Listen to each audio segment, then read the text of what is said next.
use the word emergency for the first time in about... This is Jim, and, Receiving this message. We are Ken Jennings and John Roderick. We speak to you from our present, which we can only assume is your distant past, the turbulent time that was the early 21st century.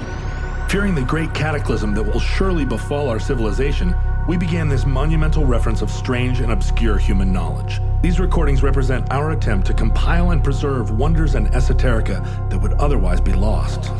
So whether you're listening from an advanced civilization or have just reinvented the technology to decrypt our transmissions, this is our legacy to you. This is our time capsule. This is the Omnibus.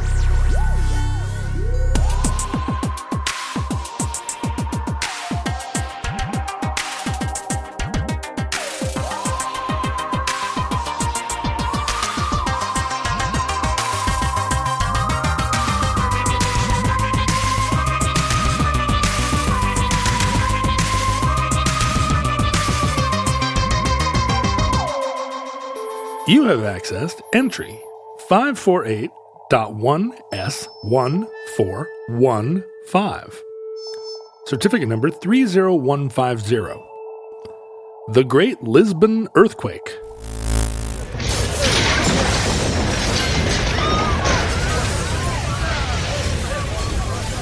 What would you say are your great formative natural disaster?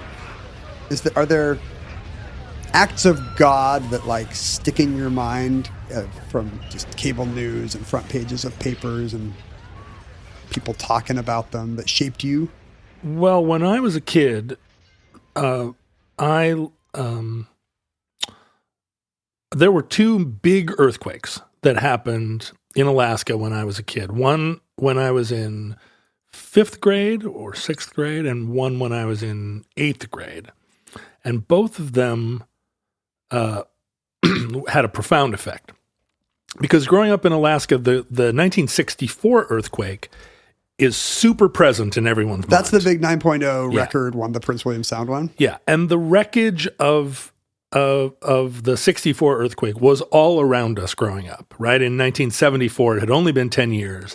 And there's nothing to wreck there, come on. Well, you're right. But, whole villages were swamped and never returned. People ended up having to relocate. It was a Katrina-like thing on the coast. Yeah, the tidal wave picked up locomotives and moved them blocks into town, but still tore up the railroad tracks. A decade later, those locomotives are probably not still there. Are people just very nicely going around them at the intersection? But you see where things are trashed, and in particular, there's a park by the airport called Earthquake Park, which used to be a neighborhood called Turnagain, and the whole neighborhood, the ground liquefied, and the neighborhood just slid into the sea. And rather than rebuild it, they left it as a park. And we go there every time I'm in Alaska, and it's just this tumbling. Is it a somber 9/11 memorial vibe? It's called Earthquake Park, and I assume people died in the 64 quake. There were people that died, although surprisingly few. Huh. But houses just cracks opening up, people falling in them. It was somber when I was a kid. Now it's so long ago that it just feels like ha ha. And there are explanatory plaques, and that's true in general. The vibe at the Vietnam Veterans Memorial is very different than the vibe at the World War I Memorial or the Spanish-American War Memorial. Right. There's still a lot of solemnity at the Vietnam Memorial. But it's funny how it expires. Well, and there was a lot more at the Vietnam Memorial when it first opened. Oh, sure. You went there and it was like a holy place. It was a shrine, yeah. And now people are taking selfies and whatnot. But my uncle and aunt were living in Alaska in 64, and they both had these profound earthquake stories about how a crack opened up and came at their house, and there was an avalanche in the mountains where my uncle was at the time. So everybody had a story. So when I experienced my first big earthquake in 5th or 6th grade, where it, knocked me out of my chair, I was in the library at the school, and you hear it before you feel it. It sounds like a rumbling. Yeah. And then it hits, and it knocked me out of my chair. The books spilled off the shelves. of course you're raised to think like This is it. the big one. And so even after the shaking stops, you're just like pure adrenaline. And then in 8th grade, I was sitting in class and I actually saw the floor, like a wave come across the floor, kind of pull up the tiles as it swung through the class, and it knocked everybody off their tape. We all our chairs fell down. We all fell down. My dad said that he was driving and the phone poles were waving. These are big earthquakes. Yeah. And so both of them really rocked my world. And then is there any emotional repercussion? Is it like life is impermanent? We cannot even rely on terra firma. I mean, once the ground, because I've never been in an earthquake that wasn't just like, was that a truck going by? Like once in LA and once in Seattle, I've had that. Was that a truck going by? And I checked my phone and it was a tiny earthquake. The one in 2001. Yeah. I wasn't here for the Nisqually. I mean, that one, I was looking out the window and we watched my next door neighbor's chimney peel away from their house and completely fall on the house next door. But those ones in Alaska where the ground isn't solid anymore. Yeah. Oh yeah. You never forget it. I've always kind of wanted to be in one. I know. And I know that the overriding thing that happens during that is panic that this is the big one and your city is gone. And that is not unrealistic in Seattle or Alaska or LA. Right. But because the one in Alaska, it shook for 5 minutes. Wow. So, I mean, think about 5 minutes. That's like, no roller coaster ride is that long, No, you're just like, it will never end and things are falling down. This is the new normal. Do I have Wi-Fi in my new shaking scenario? It's insane. And there were a couple of volcanoes that blew up and covered Anchorage with, like thick ash, like the sky went dark in the middle of the day and ash rained down. So that's also that would be my heavy candidate, because I'm 6 when Mount St. Helens erupts. 81 or 80? 80. I was in kindergarten. So I'm like 5 or 6 when Mount St. Helens erupts. And, but I think I'm too young. Like I remember the ash on the cars looking like snow and being like, but when you're a kid, you don't know it's weird. You're like, well, there's volcanoes in my dinosaur books and my Greek mythology books. I guess now there's one a couple hours outside of town. I was 11 and my brother used to live on the slopes of Mount St. Helens in a little moss-covered hippie cottage. I don't know. He was driving logging trucks for a living at the time. And I went to visit him in the mid-'70s. And so when it blew up, like I had a very personal understanding of what the side of that mountain looked like. When it was there. But I was in Alaska, so I didn't get the ash. I feel like I kind of missed out on, I was already an adult by the time Katrina happened. And that's really the visceral where you can sense what's happening to a city and a people. Yeah. Kind of a you are there moment. Because when I was a kid, it was like, the big hurricanes, the Andrews and the Hugos, they were just a quick succession on the cable news. Right. I was watching the was it an A's Giants game the day of the Loma Prieta earthquake? Oh, you were. I was watching on I was watching on TV from Korea. Yeah. And suddenly Bob Costas is like, "Whoa," or whoever. Who was it? Greg Gumbel? I can't remember who's doing the show. And and then the picture goes out. So that was kind of like that. I felt like that had touched my life a little, but none of them really like kind of stopped and made me think. The way a natural disaster can.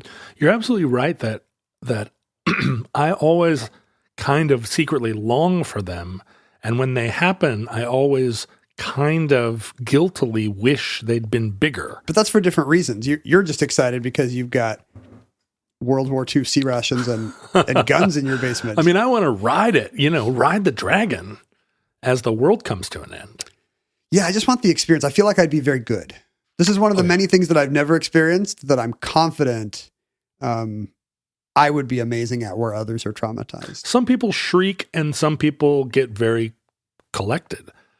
And I don't think you know which one you are until the world goes crazy. I get these aren't natural disasters, but I had the same kind of feeling during the Exxon Valdez news cycles, just seeing all the poor birds and sea animals with college students trying to brush all the gunk off of them, and just hearing the numbers about how many were going to die, and how that really shaped me. Not a natural disaster though.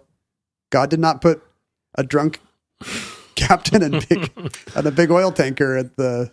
My mom worked for the pipeline. Oh, that's right. And we were in Alaska, and she woke up and was part of the,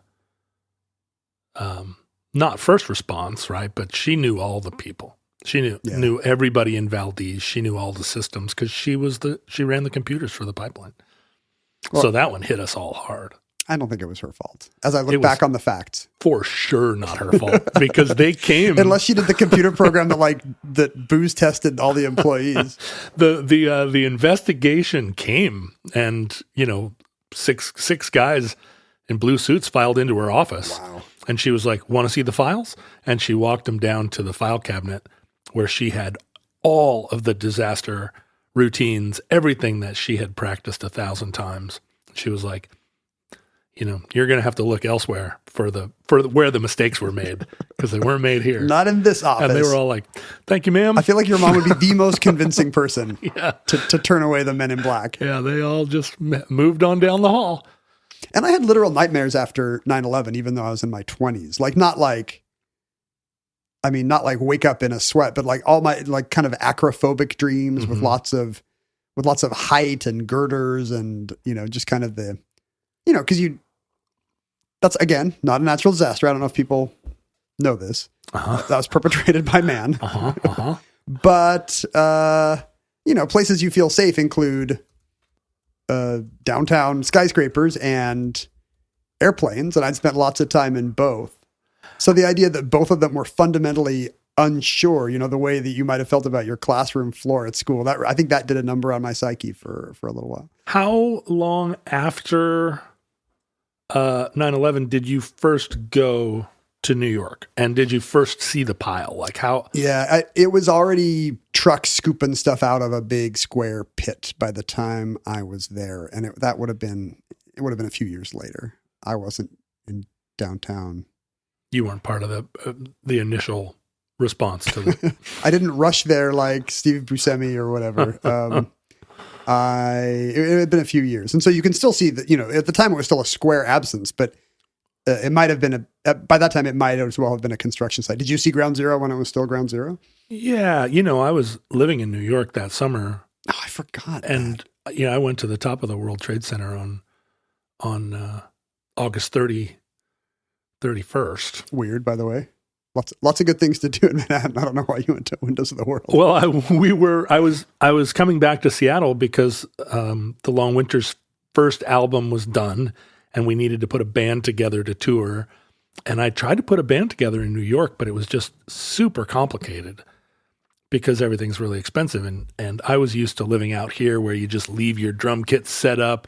You go in anytime because you have your own detached garage that has all your Christmas lights in it. Not no more, you don't. And in New York, it was like you paid for a practice space by the hour, and you had to put all your stuff in a locker, and I just couldn't get my head around it.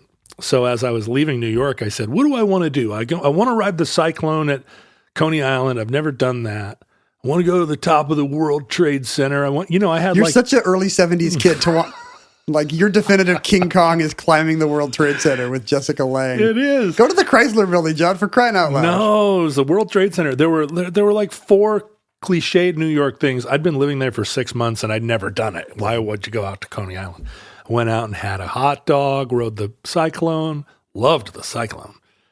Went to the top of the World Trade Center, and while I was there with a friend, and while we were up there, we were like, how would you blow this up? If you wanted to really blow this, because they'd already tried it, You don't have to confess this on a podcast. How would you blow this up? There can just be things that happen to you that you don't say later. Like, how do I blow up the World Trade Center? And 11 days later, it was gone. And so this was literally late August. August 31st, 2001. Wow. So I got on an airplane to Seattle 2 days later, whatever, and then you had an alibi. A week later, yeah. But I went back because we were on tour not long after that. So I was there. It was still on fire. Wow. And that's just a bad. Like you were there in late 2001? Yeah. Wow. That's a bad scene. That was a really bad scene. man. I don't know. That's one of the things people say about 9/11. Never forget. Do you remember that Time magazine cover that said, "Man, this is a really bad scene"? Well, isn't that what George Bush said from the top of the pile with his He megaphone? probably said similarly eloquent things. I can hear you. Man, this is a bad scene. We're going to get, I'm going to hear from people who tell me that, Ken, there is no observation deck in the Chrysler Building. And that's true. I amend my response. I should have said Rockefeller Center. Years before, I had been to the top of the Empire State Building. So it's not like... But she didn't show up. She didn't show up. I walked around, and I think from the top of there, I was like, how would you throw yourself off this? If you were going to throw yourself off this building, how would you do it? You couldn't get over these fences. I think I was there just to see the dirigible sure. docking station. Yeah, that's why I 100% went to the Empire State Building my first or second time in Manhattan, unabashedly. Because you'd seen Sleepless in Seattle. No, because I'd seen King Kong. The original. You got to do it. I don't think I'd ever seen an affair to remember. Maybe. I was a TCM kid at that time.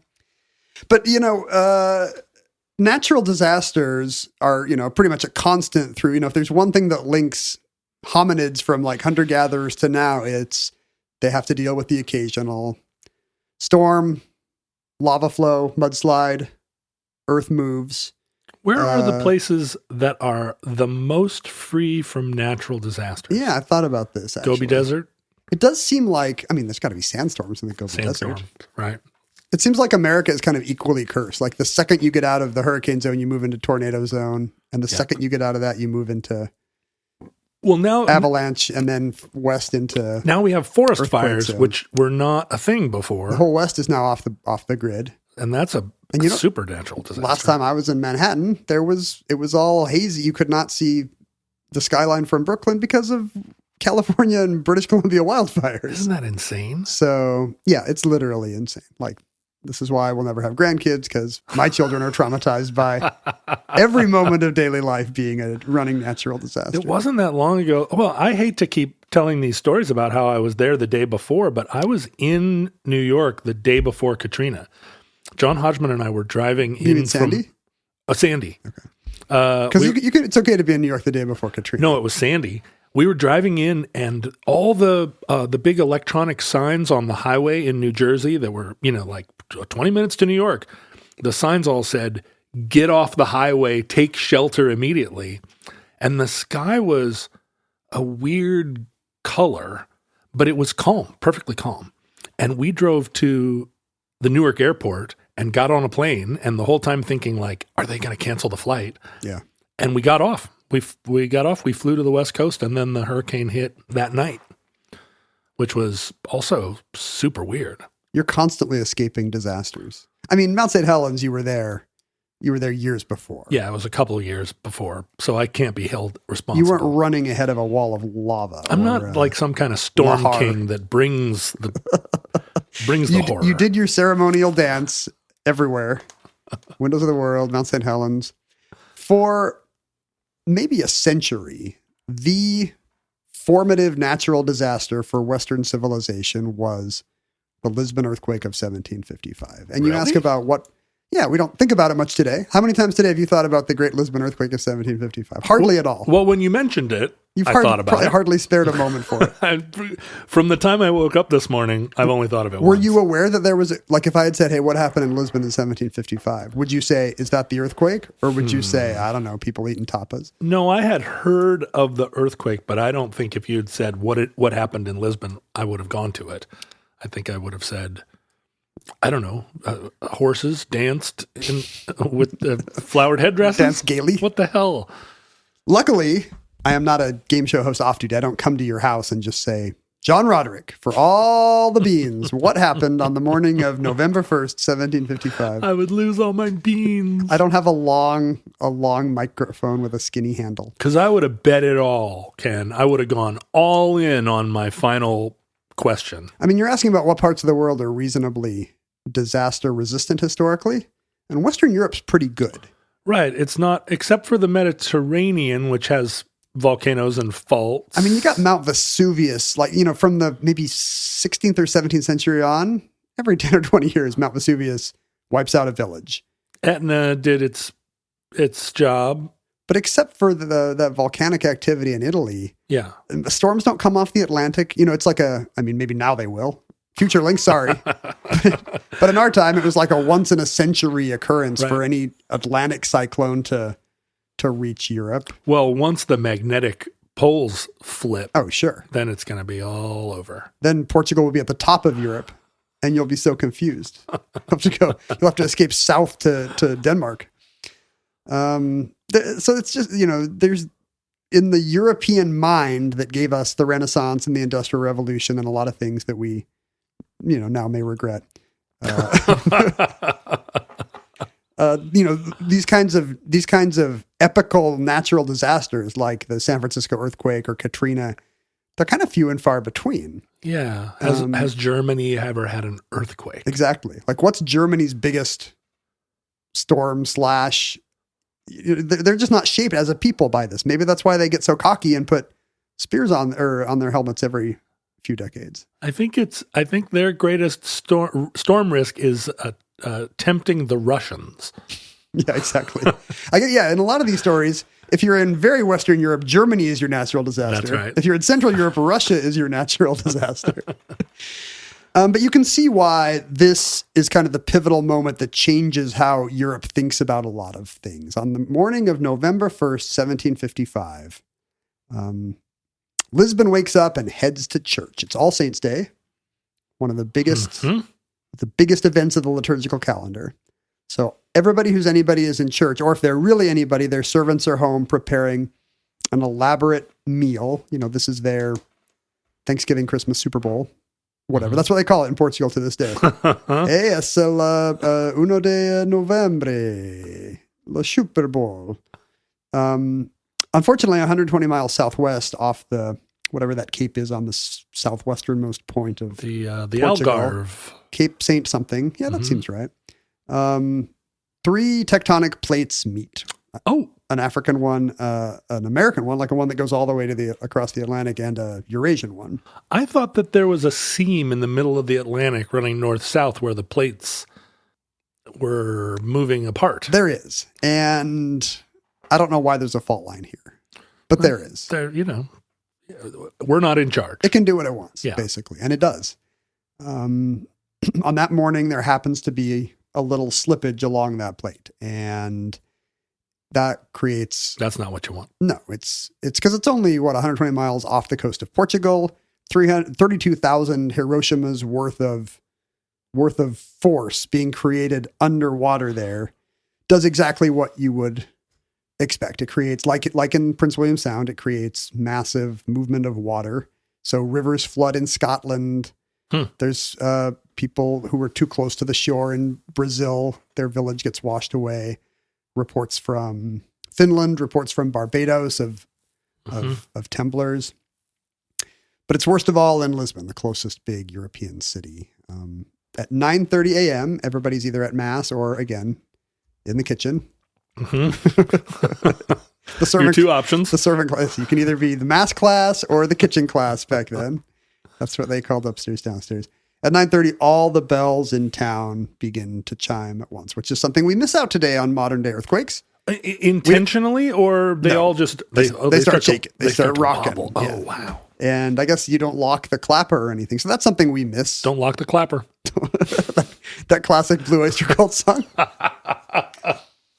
Like today, the government would tell you there is an earthquake or a tsunami is coming, and you would hear some noises. Well, here in the Northwest, we have tsunami sirens. Just a couple of weeks ago. I mean, there was an advisory. The sirens didn't go when the Tonga volcanic event happened. But all on the Washington coast, there are tsunami warning sirens. And your phone will go off. Like my parents in Sequim are close enough to the ocean that their phone said, well, you're above the water line, but why don't you keep watching this space? And we also have volcano warnings, depending on where you are. And the best parts of Washington are right where the volcano, lahar, and the tsunami meet. And don't forget, what's the name of the fault we have? The fault line we have here. So the Seattle fault. Earthquakes too. So and I like to think of it as Tacoma, Washington. Is where really, all those Venn circles overlap. It's the place where the tsunami's going to hit the lahar, Boy, that's going to be a fireworks display. People might not know what a lahar is, although in the future they might have one every day. In the future, they may be sentient lahars. But If you've got snow on a big stratovolcano and it erupts, it gets warm. yes, The snow becomes water, and the water's got to go somewhere. Spoilers, downhill. downhill mixed with superheated Mixed with mud. the rest of the mountain. And no matter where that happens, it always hits Tacoma, Washington. That's It's right. weird. That's right. Even if it happens in Italy, Tacoma is wiped out. It just keeps going downhill until it hits Commencement Bay. So all the bells clang. This is not there have been minor earthquakes in living memory in Portugal, but nothing big. and earthquake science, tectonic plate science doesn't exist yet. No prediction. It's in its infancy. In fact, it is born on November 1st, 1755, as we will see. So people would have no idea what was happening, or most people would just, there's no living memory of a thing that rang the church bells, right? There'd be stories. Yeah. Nothing. It's not, oh, one of these, or even a Californian. Is this the one? Right. It's really like, why they ringing all them bells? Right. What is happening? And I guess maybe All Saints Day is the worst day for church bells to be your alert system, because they'd be ringing anyway. Following the bells, there are reports of just a horrible grinding noise beneath the earth. The kind of thing that nobody wants to feel in the pit of their stomach. Can confirm. And that follows a full 6 minutes of Lisbon on a, I don't know, something that goes like one of those special effects roller stages that just on gimbals where you can gimbals. simulate a plane crash or something. So now Lisbon is inside of a bay, It's like an estuary of Yeah. the Tagus River. and Yes. the city itself faces kind of away from the ocean, right? Yeah, south or southeast, Yeah. the Baixa district. The Baixa district in 5 minutes ceases to exist, basically. Whoa! The city is just leveled. The cathedral is gone. Whole neighborhoods are gone. Have you been there? I have not. I assume you have. A lot. Right. It's a wonderful city, and it never, and it, frankly, no offense to Portugal, but it looks like it's been there forever. Mm-hmm. Like it looks like a place in the Star Wars universe that's been artificially aged. Yeah, exactly. If you've been to the historic old town of Lisbon, it is not newer than November 1755. But I wouldn't have thought that it was only as new as 1755. I mean, there was a quick rebuilding, as we'll see, but the waterfront neighborhoods, which kind of face that estuary on the inland side, just basically slid into the Tagus. Wow. There is, the main thing you're worried about with an undersea earthquake is, of course, the following tsunami wave. Right. And what happens when your city's collapsing and sliding? Everybody runs to the riverbank to try to get away from the city just in time for 20 feet of water to come in off the Atlantic and up the Tagus. Oh my goodness. So they're in the exact worst place. It is estimated that perhaps 50,000 people died. Is that low or is it high? We don't have a number. That's not the top all time. If you look at the most fatal earthquakes, they're all big Chinese or Near Eastern cities, and they're all 6-figure deaths in a matter of days. Right. Or in many cases, some immediate, many in fires afterwards. Because that's what happens here. A 5-day firestorm. It being All Saints Day, all the candles are lit in all the churches, which is the worst time ever for your church to start doing this. The city just goes up like a tinderbox. So like San Francisco earthquake, The fire then subsequently burns. becomes a 5-day fire. I think the fire may be as fatal as the earthquake. The population of Lisbon, if 50,000 people died, I can't imagine the population of Lisbon was like 1 million people or something. It must have been a couple 100,000, right? Yeah, between 200,000 and 300,000 people. 1 in 5 or 6 Lisbonians. There's no way it's Lisbonians. It's Lisbonians. It's not the Lisbonites. I'm sure that they pronounce it in a way that takes the bone out. Lisbonien. Lisboa. Why do- Lisboa is Why what do they have call a it. French accent? Lisboa. I don't I'm know. sure all Europeans have it's a something French else in Portuguese for sure. It's probably a nasal. It's something with a tilde on it that we don't have. Probably Lisboanese. And I'm going to have to say some Portuguese names here in a second, and I want to apologize in advance No to chance. all the post-Brazilians of the future, because this is going to be ugly. Well, you are fluent in Spanish, but Portuguese is not Spanish. No, it's kind of Spanish with kind of a nasal accent and some surprising sh's and zh's that's Spanish doesn't have. A serious lilt. There's a seriousness to the Portuguese. And I think we've said this before, that because of that accent makes it sound like it's maybe a Slavic language or something. You know, it's, even though it's Romance, it's got all these zh's and sh's. You don't know where you're coming from. Portugal at this time, you know, as you've mentioned, Lisbon it's one of the great cities of Europe, even though it's only got 300,000 people, but that's big for them. It's for then, yeah. It's a beautiful city. Portugal has ruled the seas for centuries. Right. I mean, that's, you know, the British Empire is on the rise and other powers have been on the rise, the Spanish. But, you know, they got there first and they got rich. So this is not a second-rate European power, but they haven't really invested at home. Lisbon is like this, if I'm not wrong, the second oldest European city after Athens. Oh, is that right? Yeah, like it's Julius Caesar was there. Like it was I mean, its location on the Atlantic explains why there'd be a city there back to anytime people wanted. Well, in that sheltered harbor. Yeah. But they didn't, you know, all that money they were lifting from South America and East Africa and India, right? The East Indies, like none of that flowed back into the people. I mean, there were affluent people there, and it was as cities in 1755 go, it's a striking city, but not a lot of investment. Where did the money at go? Home? It went to where it always goes, a small group of people. 1.5% of the GDP of Portugal was, at the time of the earthquake, sitting in a single warehouse on the harbor in diamond form.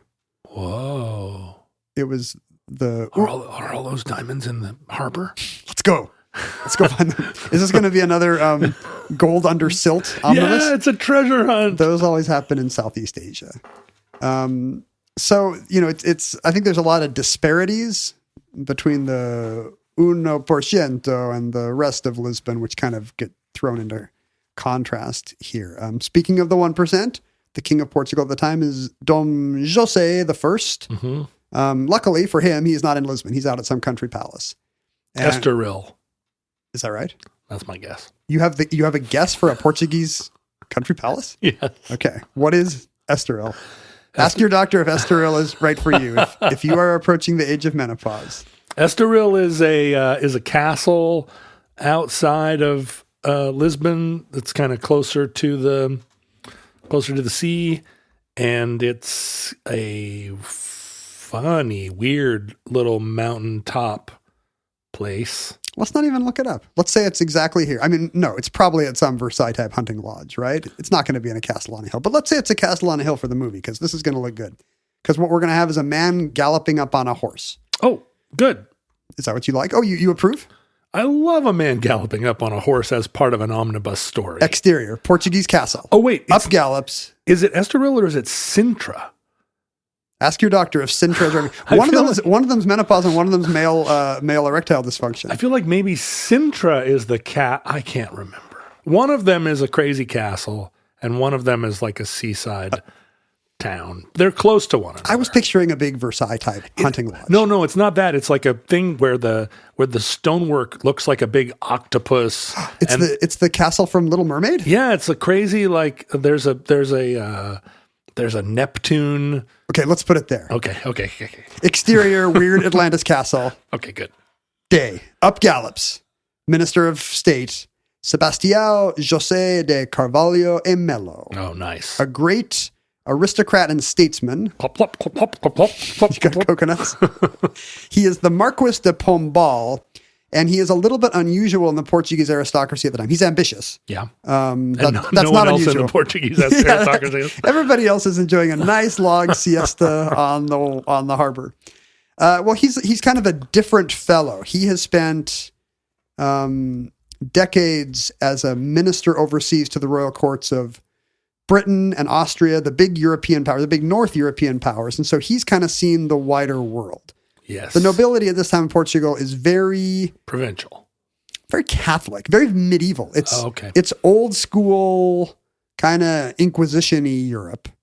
Whereas the Marquis de Pombal has seen, when he was in London, he became a fellow of the Royal Society.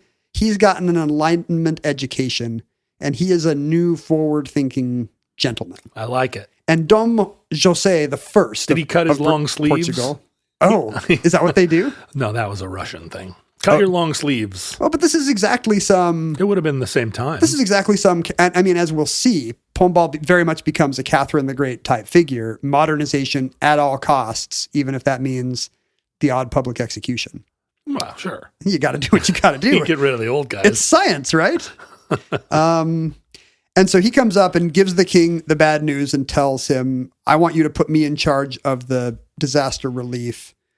We can come back from this. And the king, who is at wit's end, and in fact, this becomes a very formative thing for the king. For the rest of his life, he lives in fear of earthquakes. He has, even though he wasn't in Lisbon, he has vicarious PTSD. He prefers to sleep in a tent from now on rather than in a, oh, you sent me a picture of the Little Mermaid castle. Yeah. Can you see it? Oh, look at that. Man, this is like if you took 7th grade Portuguese, this would be the poster in your classroom. That's right. In your junior high classroom. It's super kooky. So the king for the rest of his life sleeps in a tent because he's terrified of ceilings falling on him. Whoa. But Must have been a hell of a tent. I'm sure he had a very nice tent. But the Marquis de Pombal is undaunted. He decides in that moment, I am going to rebuild Lisbon. And in fact, I'm going to rebuild Portuguese society with science. This is his chance to put the methods of the Enlightenment as he understands them from London and Vienna to work. He's going to rebuild with science. Exactly. I'm hoping that happens in our own civilization. Can you imagine? After the cataclysm. Can you imagine the, President John Cena or whoever it is, President The Rock, getting up in front of the wreckage and saying, America, we will rebuild with science. Electrolytes are what plants crave. Exactly. President Brondo. Within a year, his progress is remarkable. Unlike any other disaster of this scope, there are no epidemics, no plagues result from demolished Lisbon. They managed to have clean water throughout. The city is largely rebuilt, and being a man of science, he knows what to target. He targets science. He puts drains in under all the streets. Mm-hmm. He puts pilings in along the waterfront so that the riverbank won't liquefy next time. Everything is, this is like when the levees broke, except we didn't learn. Everything's for next time, You have no place to stay when the levee breaks. That's what I hear.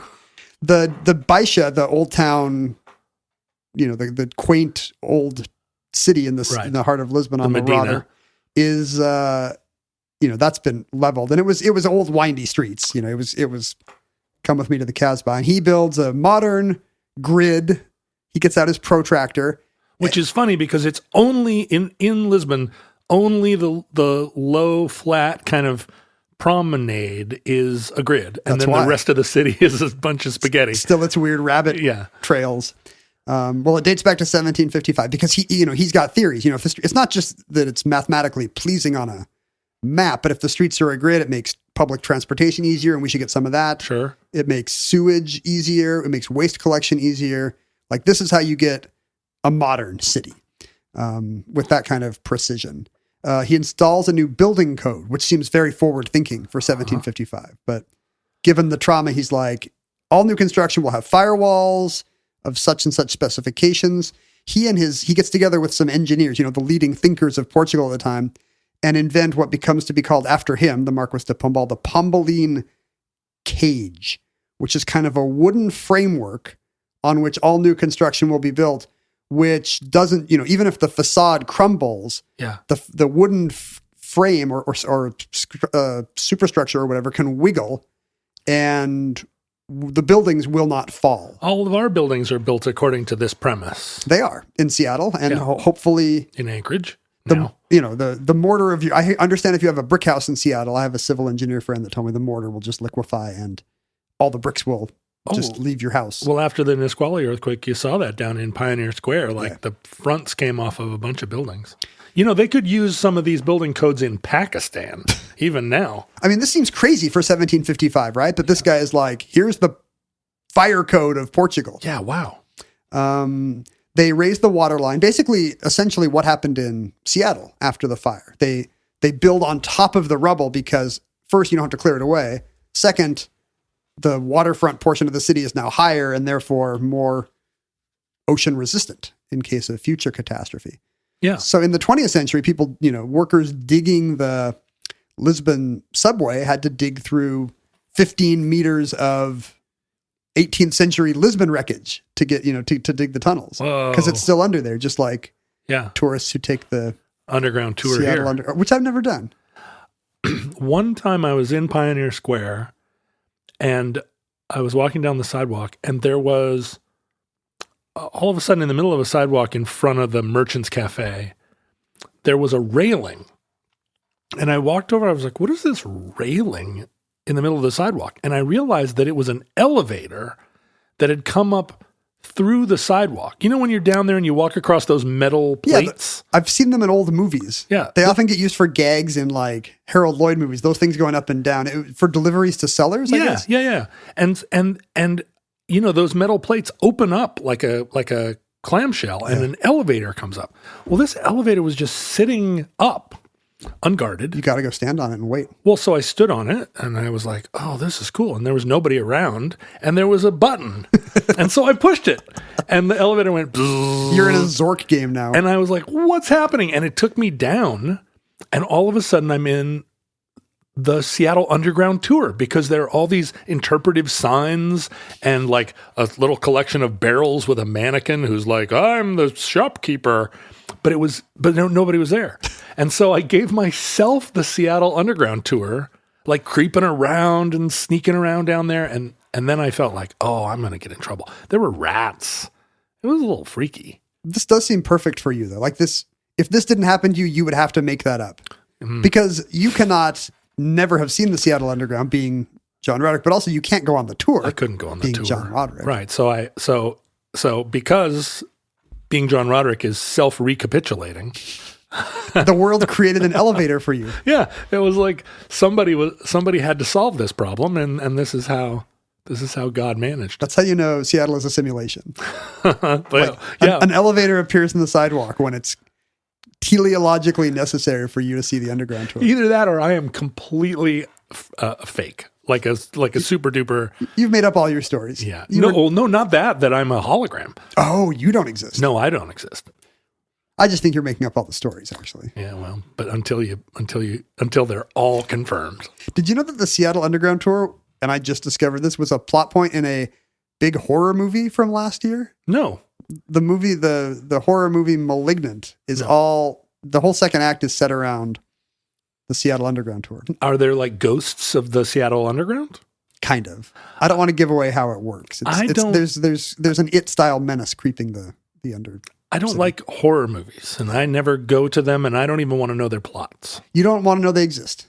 Let me amend my story. There are no horror movies, and in particular, there was not one last year that included as a plot element the Seattle Underground. I'm not ever, as part of my cosmology, you're never going to find that I sneak into a horror movie. You just snuck into a sewer full of rats. Well, yeah, but that's like. But there was no clown. But that's a real place. Probably the most surprising and forward-thinking thing that the Marquis de Pombal did following the earthquake is he did what all great leaders do, and he mailed out a survey. To the residents of Lisbon. 670, he sent it out to maybe, hundreds of residents of Lisbon, respectable people who would have been able to observe the quake, clergy and merchants and, wanting to find out what their perceptions were in different parts of the city. And as a result, we have a minute by minute account of what went down and what terrible things happened and what cost lives. And this is, as I alluded to earlier, kind of the beginning of the science of modern seismology. how do, scientifically collecting data to see how earthquakes react and how life is lost and how that loss can be mitigated. So in collecting the first 10 stories, he could construct what happened. I mean, to some degree, geologically, even though he doesn't, he can't measure the P waves and the S waves, and he doesn't know about faults and plates, but he can measure all the effects on the surface. This place shook like crazy. This place didn't. Exactly. Huh. This many lives were lost to in the first 6 minutes, here are the roofs that collapsed. Here are the lives lost to, the wave, to the fire. So, and this is all data that's still around. So the Lisbon earthquake can be exhaustively studied down to the minute, almost unlike any other 18th century event. So like the London fire happened 100 years before.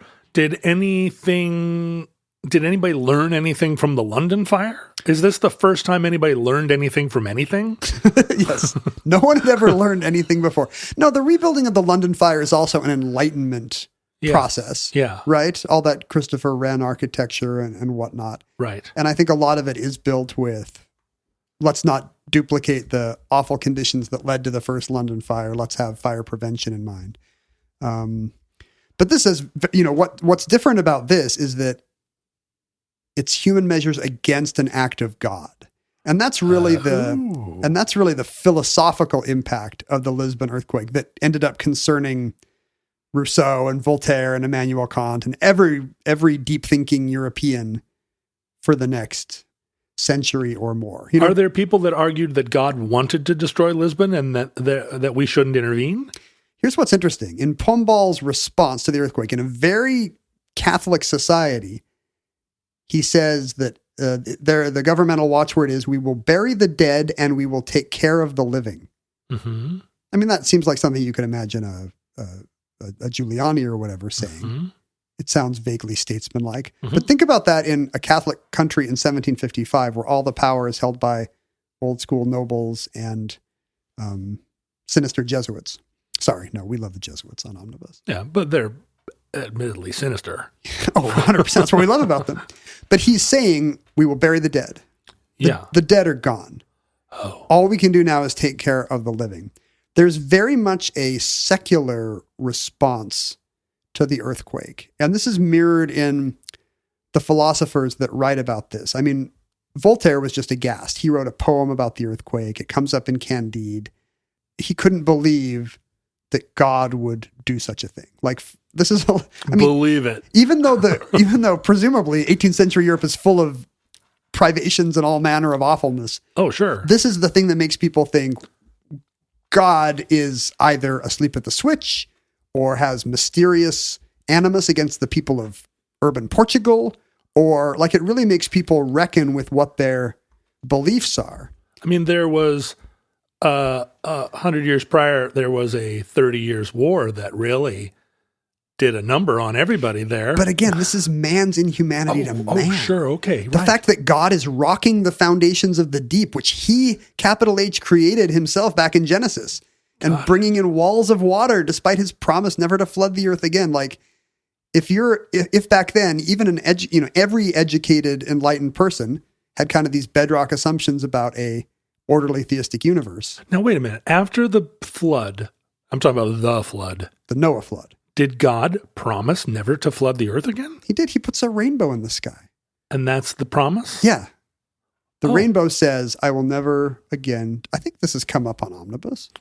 So I wasn't listening. So we know that when the Bible comes up, when Genesis comes up, unless it's the band, John tunes out. So we know that the people we're speaking to in the future, or the creatures we're speaking to in the future, have not been brought low by flood, because God has promised to Noah that it wouldn't happen again. It seems like just recently, God has at least not.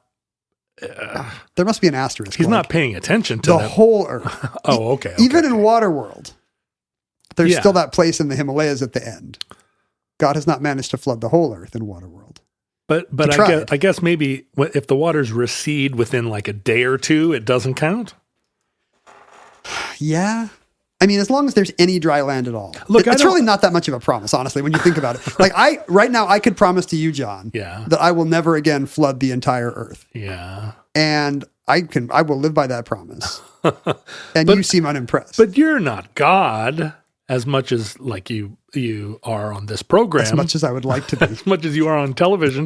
but I don't want to put you in the position of God's contract lawyer here trying to defend defend him in court. His verbiage, his contract. Technically, Your Honor, a rainbow isn't admissible. the contract was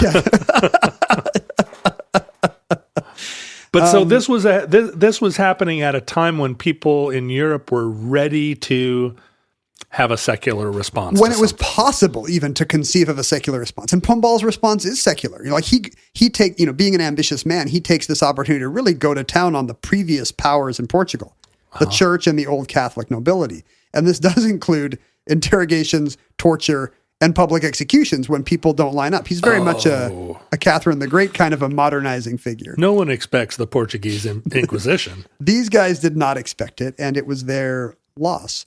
But, you know, between the shock of just the kind of the problem of evil shock that results and the success of the secular response, this is kind of the beginning of our modern moment of God largely being exiled from public affairs. We no longer interpret the big events of the day in terms of what deity wills about it or would hope us to learn, or you see this today even when this was no longer a sign. It was now an event. Voltaire couldn't take it as a sign. He thought this cannot be a sign from God. No God that I understand would do this. How do I understand a world where this is just a thing that can happen? And even Voltaire, believing in a God, just wondered how God could let it exist. The character of, I think it's Pangloss in Candide, who's kind of a dopey philosopher who insists that this must be the best of all possible worlds. It's a parody of a philosopher named Leibniz. That's not right. Leibniz, I think. And that's, that kind of distrust of optimism and utopianism came to Voltaire through the Lisbon earthquake. The Lisbon earthquake is what taught him that this could not be the best of all possible worlds, because there's going to be an earthquake where Lisbon is still standing, and there wasn't a 9.0 earthquake and 50,000 or more people aren't dead. This is peak Rousseau too. I mean, this has got to be right. He had to be in his 40s. Do you know what Rousseau's takeaway is? No. Rousseau's takeaway is, they had it coming for living in a big, unnatural city. Oh, of course, he wanted them to be living in a utopia. I think this ecotopia. Really reinforces Rousseau's beliefs that we should all be out in the forest the way man was meant to be. In our primitive splendor, because when you're together in big cities, 50,000 people can die in a tsunami. Right. All the more reason to head to the new world. So, whether your foundation of thought was God or Descartes, it got literally shaken by this earthquake. And I think it's effects we can still see today when issues in the public sphere overlap with religious belief. Yeah. No longer can people just appeal to, well, no, you have to do what I say because Leviticus. Yeah. You'll still hear that kind of thing at a school board meeting or from a nutball in the comment section. Well, but this was the part of the response to the pandemic. I mean, so many people said, if this is how God wants to take me, I go. I've been vaccinated by the blood of the Lamb. That's right. But you notice that no mayors or governors were saying that. Is that true though? Yeah, in Idaho, no, because they would. Here's what happens: they carry out those policies, but they have to invent secular rationalizations. Oh, okay. They would carry out the same policies as the blood of the Lamb weirdos, but they would say the commerce of Idaho is the lifeblood of Idaho, right, and then all the Republican state senators would applaud. Oh, wait a minute, are they Kennedys? Yeah. Why does the governor of Idaho sound like one of the Kennedys? Plus, potatoes are the lifeblood of Idaho, just like Prince Edward Island. Everybody knows that. No, it's the diamond mines, the secret diamond mines under Idaho. And the same thing happened during all the Sturm and Drang over same-sex marriage at the state level and then at the federal level. Starting with the Clinton-era Defense of Marriage Act up through the 21st century, you could no longer put ads on TV that said, of course, we can't gay marry people. They're all bad. So all the money would pour into lobbyists who would say, the family is an institution that has protected vulnerable women and children for millennia. How do we know that changing the bedrock assumptions? So you have to frame it in this kind of post-Enlightenment rhetoric. Sure. Jerry Falwell said there would be tidal waves, but you're right. The pundits all had some tortured analogy. If I have to make a birth or a wedding cake for two gay men. Right. What does this mean for civil liberties? Yeah, right. And this is what the TV advertising says. And everybody hears that and thinks, check, gays are bad. Got it. But post-Enlightenment and post-Lisbon, you have to couch all these things in economic or civil terms. Some kind of secular good has to be, some kind of utilitarian good has to be demonstrated. Because we no longer sit for in the public sphere, God's wrath will result, or God hates masks and vaccines, or whatever these questionable premises are. So if I understand you correctly, we owe a debt of gratitude to the Lisbon earthquake of 1755. That should be the shrine we all go to. Right. It's the birth of secular pluralistic society. Those 50,000 dead people died that we may not have to interpret things as signs from God. And I think they knew that. Yeah. They could sense it in the moment. And that concludes the Great Lisbon Earthquake, entry 548.1S1415, certificate number 30150 in the omnibus. Futurelings, in the unlikely event that you survive the cataclysmic act of God that ends your civilizations. It could be another Lisbon earthquake, by the way. Apparently, recent research has shown that Lisbon is vulnerable. Yeah, that fault line is still active, and I think I read that they're in a couple of years they're going to put new. This is very omnibus. They're going to put new fiber optic cables out to the Azores and the Madeira Islands, all of Portuguese. Connect them up so they get high-speed internet so I can live there and continue to do omnibus. They might already have good internet, but are you one of these Americans that wants to retire to inexpensive Portugal? I keep hearing about that Portugal is like the cheapest place to live in Europe. I have heard that too. Are all the indie rock guys of your generation zeroing in on Portugal? I'm just wondering, and we have some Portuguese listeners to our show who are in communication with me. And I've gotten a couple of emails from them saying, hey, look, it's not super easy to live in Portugal. Nobody speaks English here. And, don't think that you're going to move down to Faro and just live the life like a king. Yeah, live like a king. You're going to have to just eat roasted red peppers out of the jar just like we do. But the thing is, I have looked at real estate there, and for 350,000 euros, you can get a pretty livable place in southern Portugal. And in Porto, if you want to live a little further north, I saw a building in Porto for like 600,000 euros that you'd buy a 5-story building built in 1802 right in the center of town. I was really coveting that place. It's going to be you and a couple guys from Not a Surf seeing each other at the market every morning as you buy your figs. Yeah, no, I'm going to run it as a youth hostel. I'm going to run it as a youth hostel, but you have to apply to stay there. You can't just show up. I think they already have Wi-Fi in the islands, but the point is when they replace these cables, they're going to put in seismic sensors. Oh, cool. So that there's better tsunami warning. Right, of course. So you get it.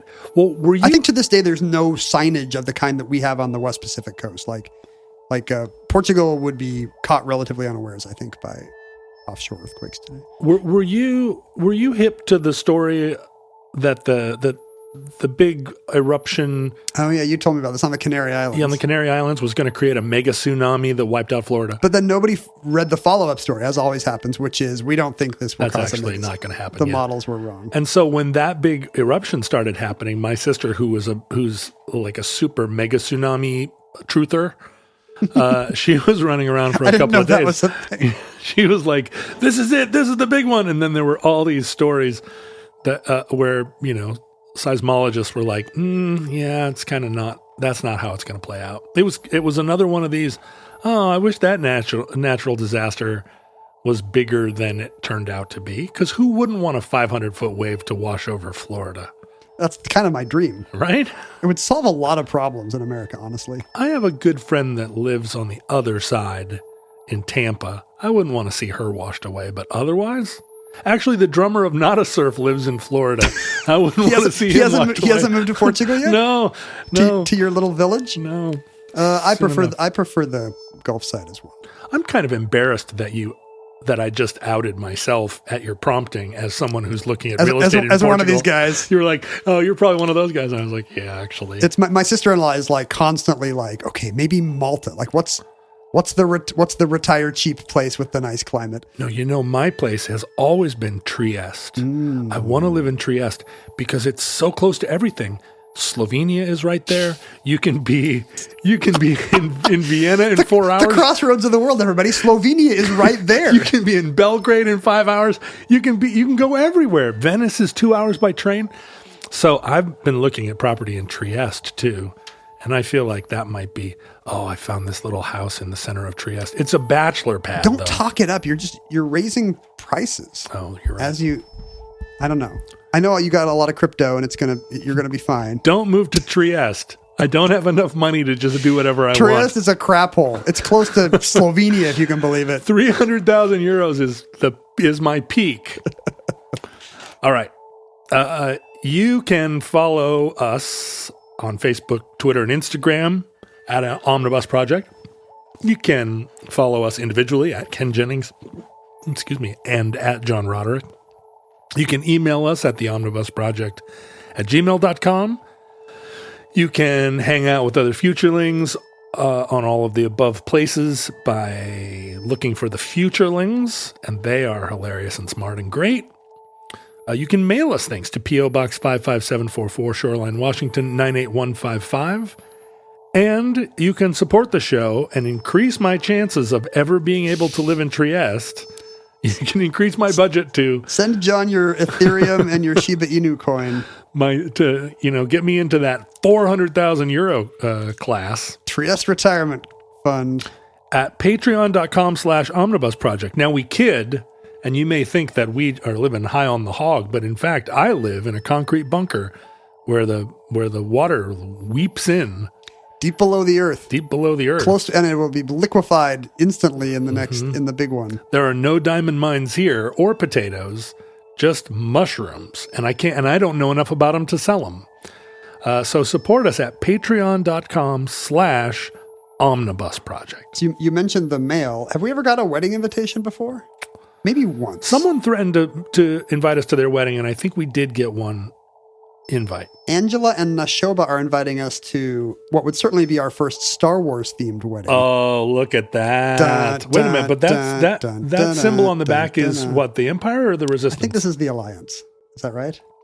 Which one has the Rebel pointy Alliance. things? It kind of looks a little evil. I guess I've never seen it just in shadow like that. There's not a lot of Star Wars theming on the wedding. It doesn't say we're going to be eating bantha steaks or whatever. I tried to convince my daughter the other day that the rebels were actually the bad guys and the Empire just wanted to bring peace and stability to the universe. Think of is this the Kevin Smith argument? Think of all the contractors on the Death Star. She was so outraged. And I was like, there's a reason that they are a ragtag group who has to hide on ice planets. Nobody likes them. This is ISIS. The Rebel Alliance is ISIS. They are a shitty little group of badmouthers. We have to RSVP by Monday, by the way, if we want to go to this wedding. Where is it? Sault Ste. Marie, Michigan. Am I saying that right? Sault Ste. Marie? How do you say that? Well, I would say Sault Ste. Marie. Let's try that, and we'll get a lot of letters from Michiganites. Oh, guess what? This is good. This is not Star Wars related, but it's at 4:20 p.m. Even better. It's on 2/22/2022 at 2:22 in the afternoon. Oh, it's even better. 2/22/2022 is a Tuesday. It's Tuesday, 2/22/2022. By the time this show airs, this wedding will have been a month ago, and possibly already annulled, given their Leia and Han. No, I'm just kidding. I'm sure they'll be very happy. Do you think they'll dress as Leia and Han? They seem like they might. Their invitation says, "I love you, I know." Oh, They have an Amazon wish list, but they would like you to buy the stuff elsewhere. Bezos doesn't need the money. good, Vaccines and masks are required. Boosters strongly recommended. good. The RSVP envelope does have a stamp on it. We should send So in. we should steam it off. I'm going to send in good wishes. Wait, do you think we should take your private Ken copter and go to the wedding? What would they do? Nobody's gonna give to the Patreon if they know about the Ken copter. It's not like we're Bill Murray and can be very exciting showing up at your wedding. It would People be just like, who are these weirdos? Wow, isn't that the guy from Jeopardy? I'm going to say yes if I happen to be in Sault Ste. Marie that day.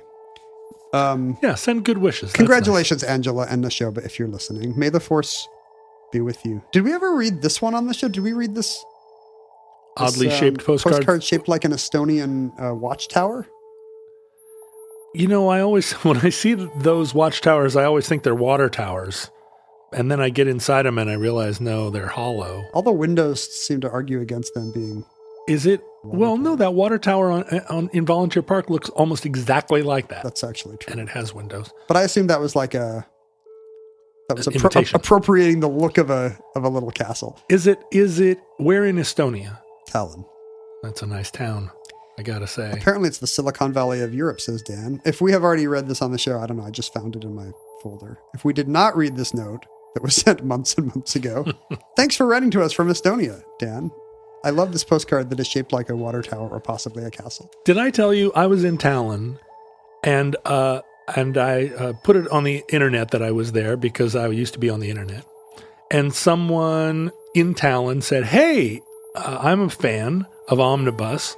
Or no, wait. Said, I listen to Omnibus. Do you want to meet for coffee? And I was like, what are the chances, right? I'd like to meet people overseas. I met him in Tallinn for coffee. He worked for the government. He was very well-dressed, young man in a tie. He wasn't a Long Winters fan? He was a Omnibus? Maybe he was a Long Winters fan too.